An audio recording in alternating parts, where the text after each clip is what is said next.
Merry Christmas, everybody. This is Erica from the Classy Climb blog. Again, today's video is going to be on theory sucks. Action is the only truth.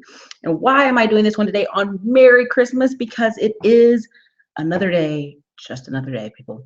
So look, we can talk about something all day long, but until we put in the work, the energy, the sweat, we have no clue.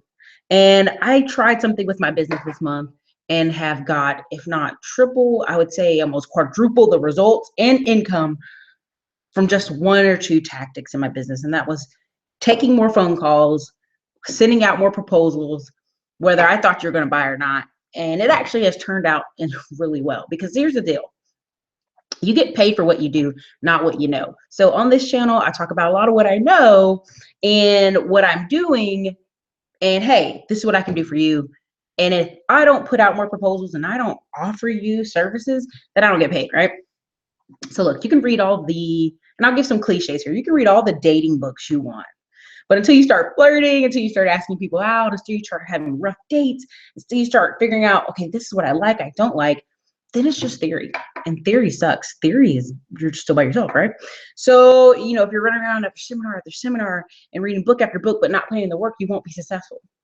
Same thing with real estate. Same thing with business, banking, financing, painting, whatever. You know, until you test it, it's just theory.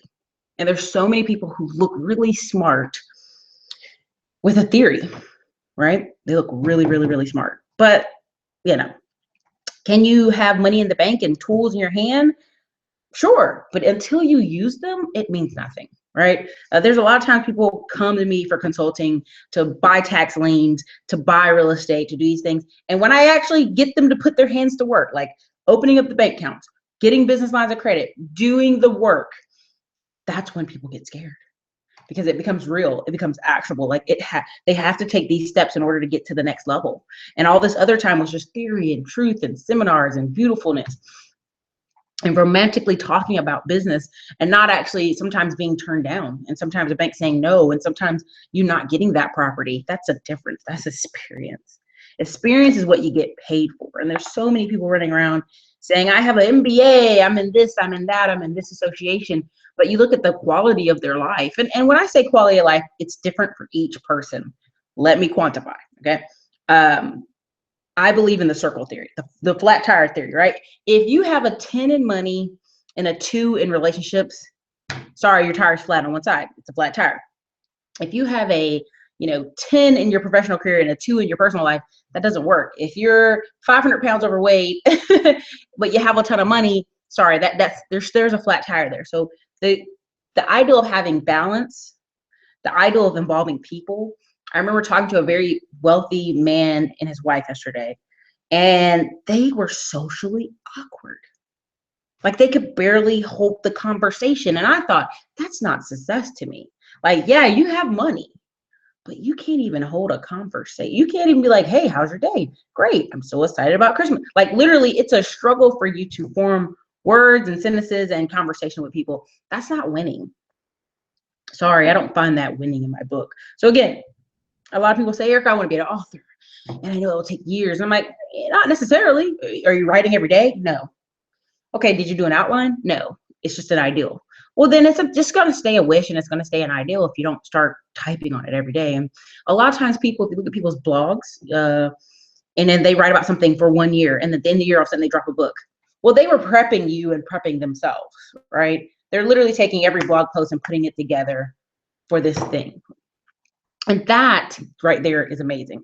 You know, you have Grant Cardone and other people who have years of experience sit down and write a book in 3 hours. Why? Because they've lived it, they've already practiced it, they know it. A person who's putting a blog together and putting out posts every week, and then at the end of the year, smashing all those posts together in a book, they're building experience too, but along the way, right?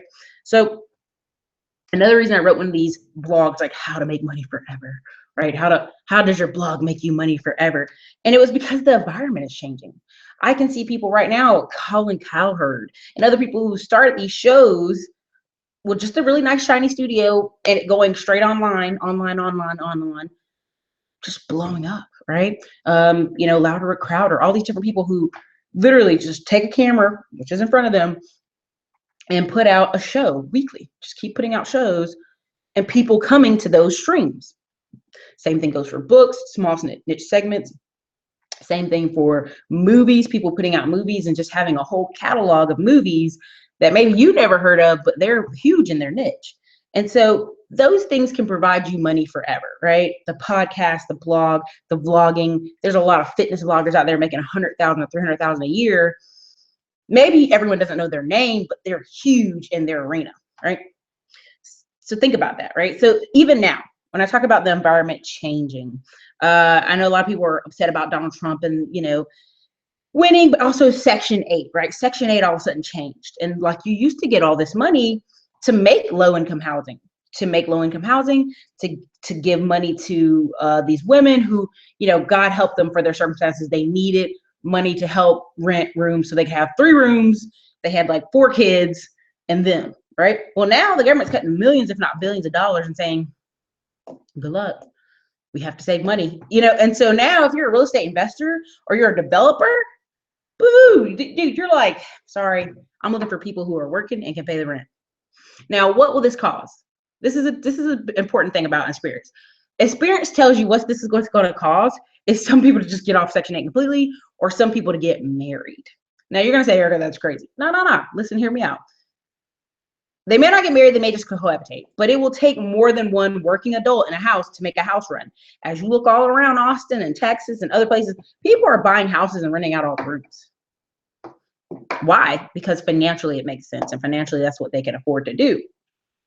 And the economy has made it such that, a 1-bedroom for $1,000. Imagine if you're that woman who only makes about $2,000 a month and you've got 4 kids.